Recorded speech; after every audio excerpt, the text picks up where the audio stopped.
सूफी संप्रदाय से भक्ति और सूफी आंदोलन से संबंधित कुछ इंपॉर्टेंट क्वेश्चन। तो चलिए स्टार्ट करते हैं क्वेश्चन नंबर 1 से। क्वेश्चन नंबर 1 है हम लोगों का, भक्ति आंदोलन का प्रारंभ किया गया था। तो ये अलवार संतों के द्वारा भक्ति आंदोलन जो है उसका प्रारंभ जो है वो किया गया था। ओके फ्रेंड्स, चलिए तो भक्ति आंदोलन का उदय सर्वप्रथम द्रविड़ देश में हुआ था, तो ये भी याद रखिएगा, और उसका प्रचार उत्तर में किया गया था। चलिए नेक्स्ट देखते हैं क्वेश्चन, भक्ति संस्कृति का भारत में पुनर्जन्म हुआ। तो ये आपका 15वीं और 16वीं शताब्दी ईस्वी में। देखते हैं क्वेश्चन थर्ड, बुद्ध और मीराबाई के जीवन दर्शन में मुख्य साम्य था। तो संसार दुखपूर्ण है, ये दोनों उन दोनों में सिमिलर था। नेक्स्ट है, कोई व्यक्ति किसी व्यक्ति से उसका धर्म संप्रदाय या जाति न पूछे, यह कथन है। तो रामानंद का यह कथन था। चलिए नेक्स्ट है, सभी भक्ति संतों के मध्य एक समान विशेषता थी कि उन्होंने अपनी वाणी को उसी भाषा में लिखा जिसे उनके भक्त समझते थे। तो ये सब आपका समानता था। चलिए नेक्स्ट है, मध्ययुगीन भारत की धार्मिक इतिहास के संदर्भ में सूफी संत निम्नलिखित में से किस तरह के आचरण का निर्वाह करते थे। तो यहाँ पे आपका ऑप्शन है 1 जो है वो है ध्यान साधना और श्वास नियमन, एकांत में कठोर यौगिक व्यायाम, श्रोताओं में आध्यात्मिक हर्षोन्माद उत्पन्न करने के लिए पवित्र गीतों का गायन। तो ये क्या करते थे, तो यहाँ पे आपका राइट आंसर जो हो जाएगा ये फर्स्ट सेकंड थर्ड तीनों सही है। ओके फ्रेंड्स, चलिए नेक्स्ट देखते हैं, आम रूप में वैष्णव धर्म को लोकप्रिय बनाया। तो यहाँ पे हो जाएगा शंकर देव ने। सुप्रसिद्ध मध्यकालीन संत शंकर देव संबंधित थे तो वैष्णव संप्रदाय से। नेक्स्ट है, असम एवं कूच बिहार में वैष्णव धर्म का प्रवर्तन किसने किया। तो यहाँ पे हो जाएगा शंकर देव ने। तो ये नेक्स्ट है हमारा, रामानुजाचार्य किससे संबंधित है। तो विशिष्ट द्वैत से। शुद्ध अद्वैतवाद का प्रतिपादन किया था। तो यहाँ पे शुद्ध अद्वैतवाद का प्रतिपादन जो है वो वल्लभाचार्य ने किया था। और देखिए, श्री वल्लभाचार्य सोमयाजी कुल के तेलुगु ब्राह्मण श्री लक्ष्मण भट्ट के पुत्र थे। तो यहाँ से याद रखिएगा। नेक्स्ट है, महाप्रभु वल्लभाचार्य की जन्मस्थली कहाँ है। तो वो हो जाएगा आपका चंपारण, जो कि बिहार से संबंधित हो गया। नेक्स्ट है, कौन सुमेलित है। तो यहाँ पे द्वैतवाद जो है ये माधवाचार्य ये सुमेलित है, बाकी जो है आपका सबका सब गलत है। जैसे अद्वैतवाद रामानुजम दे रहा है तो ये आपका गलत हो जाएगा। अद्वैतवाद शंकराचार्य हो जाएगा। फिर आपका है विशिष्ट द्वैतवाद, तो यहाँ पे ये शंकराचार्य जो दे रहा है यहाँ पे रामानुजाचार्य हो जाएगा। और शुद्ध द्वैतवाद जो होता है, शुद्ध अद्वैतवाद, ये वल्लभाचार्य हो जाएगा। ओके फ्रेंड्स, चलिए नेक्स्ट देखते हैं क्वेश्चन। यहाँ पे क्वेश्चन नंबर 14 जो है ये हम लोगों को मैच करना है सूची 1 को सूची 2 से। चलिए तो देखते हैं वल्लभाचार्य। तो वल्लभाचार्य जो है ये आपके पुष्टि मार्ग से संबंधित हो जाएंगे। फिर आपका रामानुज, तो ये हो जाएंगे आपके विशिष्टता द्वैत से। फिर आपका माधवाचार्य, तो ये हो जाएंगे आपके द्वैतवाद से संबंधित। और शंकर जो है ये अद्वैतवाद से संबंधित हो जाएंगे। चलिए नेक्स्ट है, निम्नलिखित कथनों पर विचार कीजिए। बीजक संत दादू दयाल के उपदेशों का एक संकलन है। पुष्टि मार्ग के दर्शन को माधवाचार्य ने प्रतिपादित किया। तो यहाँ पे ना तो 1 ना तो 2, यानी दोनों जो है दोनों में से कोई भी सही नहीं है। देखिए तो यहाँ पे देख लेते हैं, तो बीजक संत कबीर के उपदेशों का संकलन है, जो कबीर पंथी संप्रदाय के मानने वाले का पवित्र ग्रंथ है। और पुष्टि मार्ग वैष्णव संप्रदाय के अंतर्गत आता है। पुष्टि मार्ग का दर्शन वल्लभाचार्य द्वारा प्रतिपादित किया गया था। तो यहाँ पे दोनों जो है आपका क्या था, असत्य था। नेक्स्ट क्वेश्चन है क्वेश्चन नंबर 16, निम्नलिखित में से किस भक्ति संत ने अपने संदेश के प्रचार के लिए सबसे पहले हिंदी का उपयोग किया। तो यहाँ हो जाएगा रामानंद। मध्यकालीन भारत के निम्नलिखित में से किस संत का जन्म प्रयाग में हुआ। तो ये रामानंद का हुआ था। चलिए नेक्स्ट देखते हैं, कबीर शिष्य थे। तो ये रामानंद के, देखिए कबीर रामानंद के 12 शिष्यों में से प्रमुख थे। लोक परंपरा के अनुसार उनका जन्म किसी विधवा ब्राह्मणी के गर्भ से वाराणसी के समीप हुआ तथा पालन पोषण एक जुलाहा दंपत्ति नीरू और नीमा ने किया था। बीजक के रचयिता कौन है। तो यहाँ पे हो जाएंगे आपके कबीर। कबीर एक धर्मदास के मध्य संपादों के संकलन का शीर्षक है। तो अमर मूल। मूलक दास एक संत कवि थे। तो ये कड़ा के थे। संत घासीदास के पिताजी का क्या नाम था। तो इनका नाम था महंगू। निम्नलिखित में से कौन सही कालानुक्रम है? तो यहाँ पे हो जाएगा शंकराचार्य, रामानुज, फिर चैतन्य। निम्न में से भक्ति संतों का सही तैथिक यानी कालानुक्रम चुनिए। तो यहाँ पे सबसे पहले आपके कबीर, फिर गुरु नानक, फिर चैतन्य और फिर मीराबाई। भगवान शिव की प्रतिष्ठा में कितने ज्योतिर्लिंग स्थापित हैं? तो ये 12 ज्योतिर्लिंग है। चलिए 12 का नाम देख लेते हैं। तो यहाँ देखिए केदारनाथ, विश्वनाथ, बैद्यनाथ, महाकालेश्वर, ओंकारेश्वर, नागेश्वर, सोमनाथ, त्रिवेंकेश्वर, घृणेश्वर, भीमशंकर, मल्लिकार्जुन स्वामी और रामेश्वरम। ओके फ्रेंड्स, चलिए रामानुज के अनुयायी को कहा जाता है तो वैष्णव बोला जाता है। नेक्स्ट है निम्नलिखित में से कौन सा स्थान गुरु नानक का जन्म स्थल था? तो ये ननकाना, जो कि पाकिस्तान में अभी आपका देख रहे हैं। तो यहाँ तलवंडी नाम से भी इसे जाना जाता है और इनका जन्म 15 अप्रैल 1469 को हुआ था और ये पश्चिमी पंजाब यानी पाकिस्तान में है अभी आपका ननकाना साहिब जिला। और गुरु नानक की मृत्यु 1539 में डेरा बाबा यानी करतारपुर पाकिस्तान नामक स्थान पर हुई थी। नेक्स्ट है जिसने शासन में गुरु नानक देव ने सिख धर्म की स्थापना की वह कौन था? तो यहाँ पे हो जाएगा सिकंदर लोदी। नेक्स्ट है ईश्वर केवल मनुष्य के सद्गुण को पहचानता है तथा उसकी जाति नहीं पूछता, आगामी दुनिया में कोई जाति नहीं होगी, वह सिद्धांत किस भक्ति का संत है? तो यहाँ पे हो जाएगा नानक। मीराबाई समकालीन थी, तो मीराबाई इनमें से किसके समकालीन थी? तो यहाँ पे देखिए मीराबाई मेरता के रतन सिंह राठौर की इकलौती पुत्री थी और इनका जन्म 1498 में मेरता के कुदकी नामक स्थान पर हुआ था। इनका विवाह उदयपुर के प्रसिद्ध शासक राणा संगा के ज्येष्ठ पुत्र युवराज भोजराज के साथ हुआ था, किंतु विवाह के कुछ वर्षों पश्चात राजकुमार भोजराज का परलोकवास हो गया। पति की मृत्यु के बाद उन्होंने अपना समूचा जीवन कृष्ण की भक्ति में अर्पित कर दिया। ये महाकवि तुलसीदास 1532 से 1623 गुरु नानक चैतन्य के समकालीन थी, जबकि रामकृष्ण परमहंस इसके समकालीन नहीं थे। तो यहाँ पे है कि मीराबाई जो है समकालीन थी, तो यहाँ पे चैतन्य प्रभु भी हो जाएगा गुरु नानक और यहाँ पे तुलसीदास भी हो जाएगा। ये रामकृष्ण परमहंस के समकालीन नहीं थी, यानी ए बी सी तीनों आंसर हो जाएगा। चलिए नेक्स्ट है प्रसिद्ध भक्त कवित्री मीरा के पति का नाम था, तो अभी आपने देखा राजकुमार भोज। राग गोविंद के रचनाकार हैं, तो ये मीराबाई हैं। यहाँ पे आपको कालानुक्रम व्यवस्थित करना है। चलिए तो यहाँ पे सी हो जाएगा, यानी सबसे पहले आपके नामदेव, फिर आते हैं कबीर, फिर थर्ड नंबर पे नानक और फिर मीराबाई। निम्नलिखित में से कौन इस्लाम से प्रभावित था? तो यहाँ पे हो जाएगा नामदेव। नेक्स्ट है निम्नलिखित भक्ति संतों पर विचार कीजिए। दादू दयाल, त्यागराज, गुरु नानक। तो इसमें आपको चलिए देखते हैं यहाँ पे है इनमें से कौन उस समय उपदेश देता था जब लोधी वंश का पतन हुआ तथा बाबर सत्तारूढ़ हुआ? तो यहाँ पे हो जाएगा ओनली 2।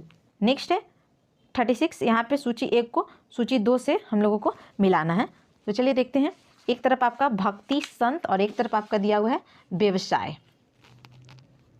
चलिए तो यहाँ पे आपका नामदेव जो है वो आपके क्या हो जाएंगे?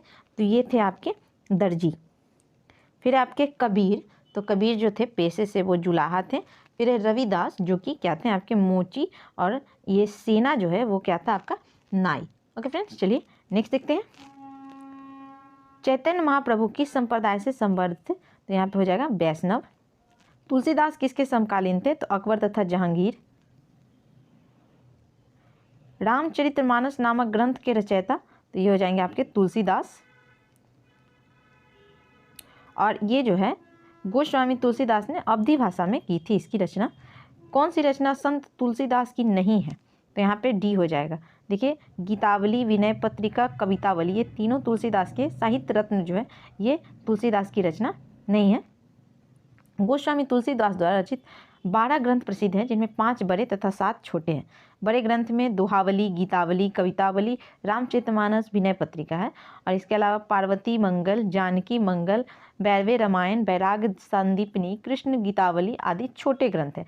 साहित्य रत्न गोस्वामी तुलसीदास की रचना नहीं है। चलिए नेक्स्ट है विनय पत्रिका के रचयिता हैं। अभी आपने देखा, यहाँ पे आपका राइट आंसर हो जाएगा तुलसीदास।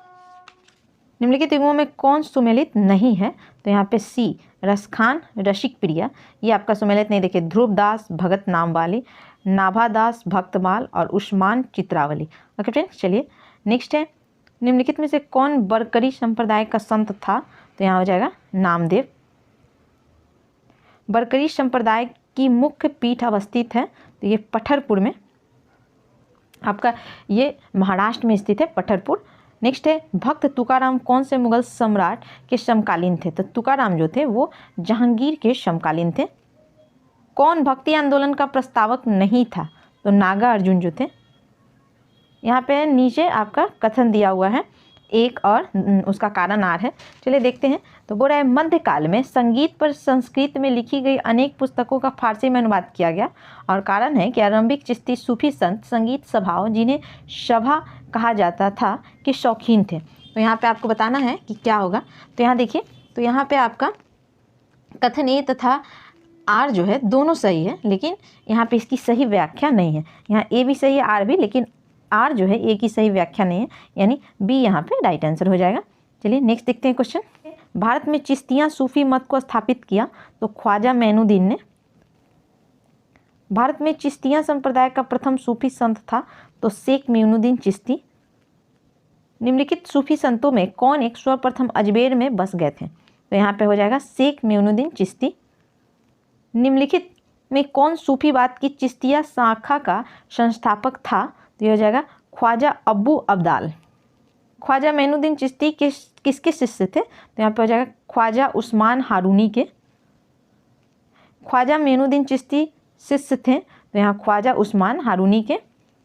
अजमेर में ख्वाजा मैनुद्दीन चिश्ती की दरगाह पे नज़र यानी भेंट भेजने वाले प्रथम मराठा सरदार कौन थे? तो यहाँ जाएगा राजा साहू शिवाजी के ये पौत्र थे, यानी पोता थे। नेक्स्ट है, शेख निजामुद्दीन औलिया शिष्य थे, तो शेख निजामुद्दीन औलिया जो थे बाबा फरीद के शिष्य थे। शेख निजामुद्दीन औलिया की दरगाह स्थित है, तो ये आपका दिल्ली में स्थित है। यहाँ पे कथन और कारण से संबंधित क्वेश्चन है, चलिए देखते हैं। तो यहाँ पे है, भारत में सूफियों की चिश्ती धर्म संघ का संपर्तक और स्वप्रमुख व्यक्ति ख्वाजा मैनुद्दीन चिश्ती है। फिर है, चिश्ती धर्म संघ ने अपना नाम अजमेर में स्थित ग्राम चिश्ती से लिया। तो यहाँ पे ए कथन है और आर उसका कारण है। अब आपको बताना है कि यहाँ पे राइट आंसर जो है वो क्या होगा। देखिए, तो यहाँ ए जो है वो आपका सही है, लेकिन आर जो है यहाँ पे क्या है, गलत है, यानी राइट आंसर हो जाएगा आपका सी। ओके फ्रेंड्स, चलिए नेक्स्ट देखते हैं क्वेश्चन। जिस सूफी संत की मान्यता थी कि भक्ति संगीत ईश्वर के निकट पहुँचने का एक साधन है, वह है, तो ये कौन से सूफी संत की मान्यता थी? तो यहाँ पे हो जाएगा मैनुद्दीन चिश्ती। निम्नलिखित में से कौन चिश्ती सिलसिले के से संबंध नहीं है? यहाँ पे हो जाएगा शेख अब्दुल जिलानी। तो देखिए, यहाँ शेख अब्दुल जिलानी का संबंध कदारिया सिलसिले से था, जबकि ख्वाजा कुतुबुद्दीन बख्तियार काकी, शेख मैनुद्दीन, शेख निजामुद्दीन आलिया सब चिश्तियाँ शाखा से संबंधित थे। भारत में सर्वप्रथम चिश्ती सिलसिले का प्रचार ख्वाजा मैनुद्दीन चिश्ती के द्वारा हुआ। नेक्स्ट है, निम्नलिखित में से किसे भारत का सादी कहा गया है? तो यहाँ पे हो जाएगा अमीर हसन को। देखिए, अमीर हसन ए दहलवी को उसकी उच्च गज़लों के कारण उसे भारत का सादी कहा गया है, तो ये अच्छे गज़ल गाते थे इस वजह से। चलिए नेक्स्ट है, किस सुल्तान ने निजामुद्दीन औलिया ने भेंट करने से इनकार कर दिया था? तो यहाँ पे हो जाएगा अलाउद्दीन खिलजी जो हैं उनसे भेंट करने के लिए इनकार कर दिया था निजामुद्दीन औलिया। सूफी संत महबूब इलाही कहलाता था, तो यहाँ पे कौन से सूफी संत? तो यहाँ हो जाएंगे शेख निजामुद्दीन औलिया जो हैं ये महबूब इलाही कहलाते थे। नेक्स्ट है, निम्नलिखित में से कौन से सूफी संत महबूब इलाही के नाम से जाने जाते थे? तो यहाँ हो जाएगा शेख निजामुद्दीन औलिया। शेख फरीद का सर्वाधिक ख्वातिब शिष्य जिसने दिल्ली के साथ सुल्तानों का शासन देखा कौन था? तो निजामुद्दीन औलिया। नेक्स्ट है, निम्नलिखित में से किस सूफी संत के विचारों को सिखों के धर्म ग्रंथ आदि ग्रंथ में संकलित किया गया है? तो यहाँ हो जाएगा फरीदुद्दीन गज ए शंकर। प्रसिद्ध संत सलीम चिश्ती रहते थे, तो ये फतेहपुर सीकरी में। निम्नलिखित में से किसे शेख उल हिंद की पदवी प्रदान की गई थी? तो यहाँ शेख उल हिंद की पदवी जो है शेख सलीम चिश्ती को दी गई थी। निम्नलिखित में से किस चिश्ती संत को चिराग ए दिल्ली कहा जाता है? तो ये आपके नसीरुद्दीन को बोला जाता है। कौन सही सुमेलित नहीं है? तो यहाँ डी शेख निजामुद्दीन औलिया ये मुल्तान, ये आपका गलत है। देखिए, शेख मैनुद्दीन चिश्ती अजमेर, शेख बुहारुद्दीन दौलताबाद और मोहम्मद हुसैन तो ये गुलबर्गा। यहाँ पे आपको सूची 1 को सूची 2 से मिलाना है। तो चलिए देखते हैं। तो यहाँ चलिए मिला लेते हैं। तो यहाँ है पहले ख्वाजा मोइनुद्दीन चिश्ती, जो कि आपके संबंधित हो जाएंगे चिश्तियाँ से।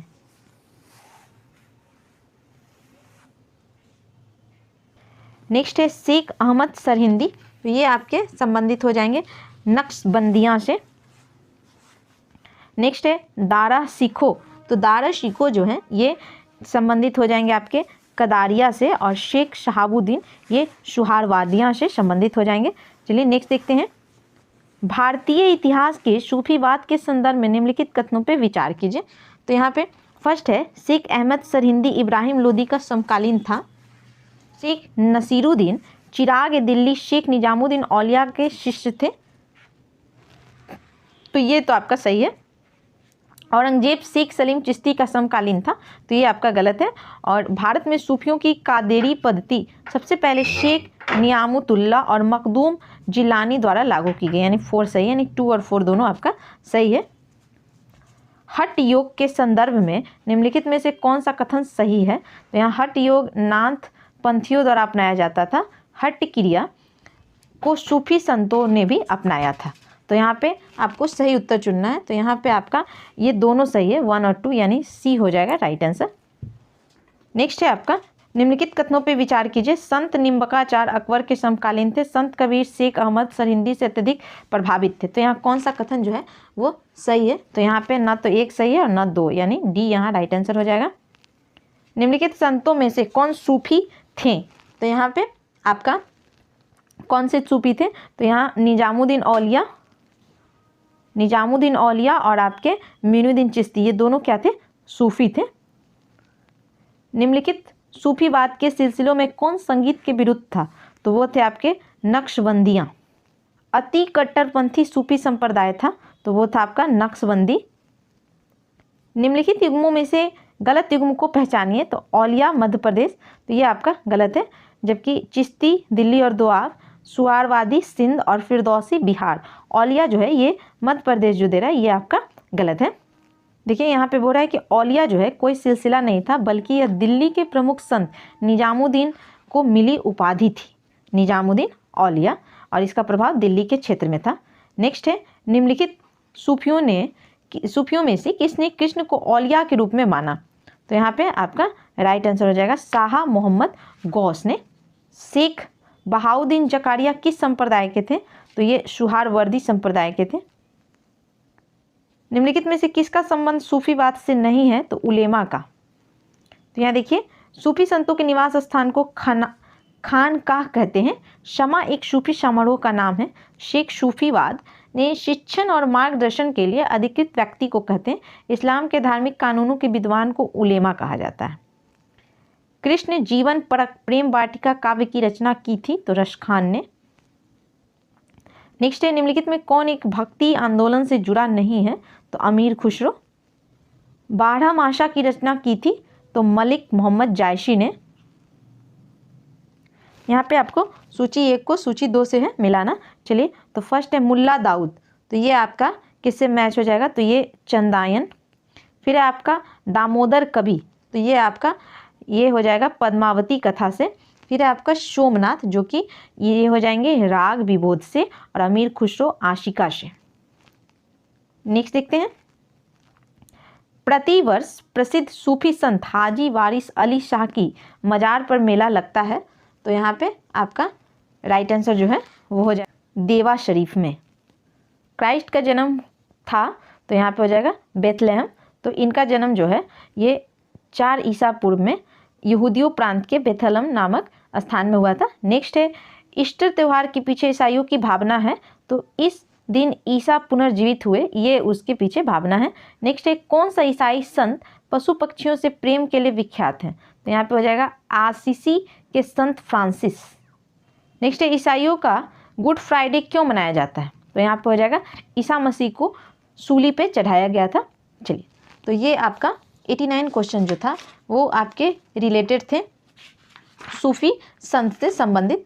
तो चलिए नेक्स्ट हम लोग जो है वो देखेंगे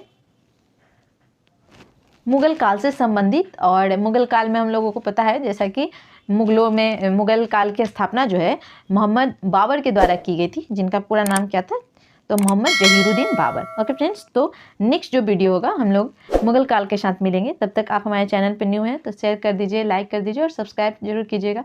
मिलते हैं नेक्स्ट डे मुगल वंश के साथ, तब तक के लिए थैंक यू।